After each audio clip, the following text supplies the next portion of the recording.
The coronavirus pandemic has steadily brought billions of people worldwide to a grinding halt. A coronavirus. In recession. Recessions. In recession. Its biggest crisis in 90 years.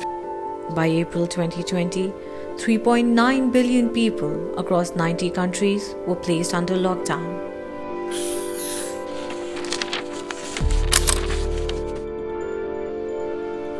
Implementation of lockdown meant that businesses in the non-essential sectors like movie theaters, shopping malls, sporting arenas, restaurants and bars were not allowed to function.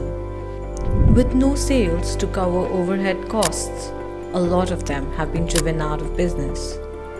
The ones still surviving are plagued by the fear of recession.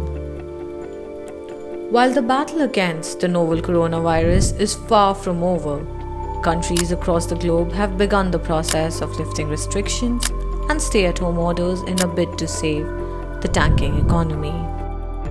The world has witnessed a few recessions in the past, the most recent being the devastating financial crisis of 2008-2009. It took the world almost 21 months to recover from that economic blow. But this time around, there is an additional threat. The lockdown-induced decline in trade and commerce is accompanied with overwhelming pressure on the healthcare infrastructure. Countries all over the world are facing a trade-off between life and livelihood. In the light of the pandemic, major economies across the globe are predicted to have negative growth rates. As per The Economist, the US economy, growing at the rate of 1.7%, is now facing a negative growth rate of 4%. UK, France, India, Italy, Germany are all facing negative growth rates ranging from -4% to -10%. So how will this recession pan out, and what would the recovery look like?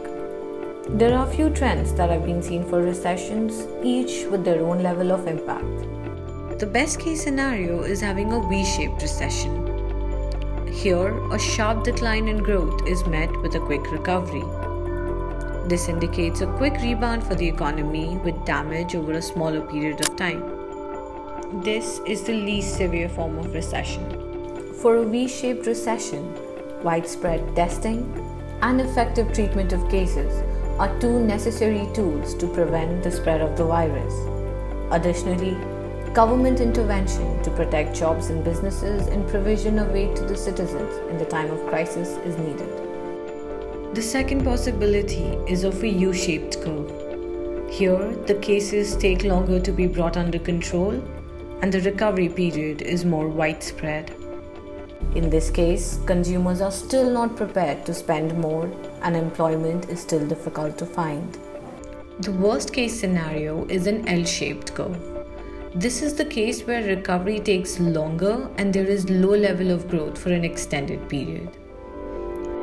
Japan had witnessed this phase in the 1990s with a market crash followed by 10 years of slow economic growth, known as the lost decade in Japan. This case is unlikely in the present scenario and can only take place if everything goes wrong. The most likely curve is a W-shaped curve. This is when the initial recovery is followed by another drop only to recover again. It is also known as a double dip or a double recession. One of the main reasons of such a curve can be when countries reopen prematurely. The inability to maintain and monitor social distancing norms can result in a second wave of the virus, leading to another lockdown and a halt in economic activities. The Spanish flu pandemic of 1918 resulted in a W-shaped curve. Ending lockdowns and social distancing measures too early ended up in a second wave of the disease with slower recovery.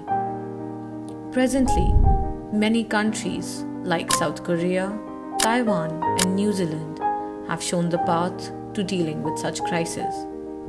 If the governments just aim to open the country with the thought of protecting the economy, it will actually result in further economic collapse. Hence, if we declare victory over the virus too early in the current scenario, it could be fatal. keeping the rate of testing high, boosting the capabilities of hospitals, and most importantly, maintaining social distancing protocols provide us the best chance to deal with the coronavirus pandemic.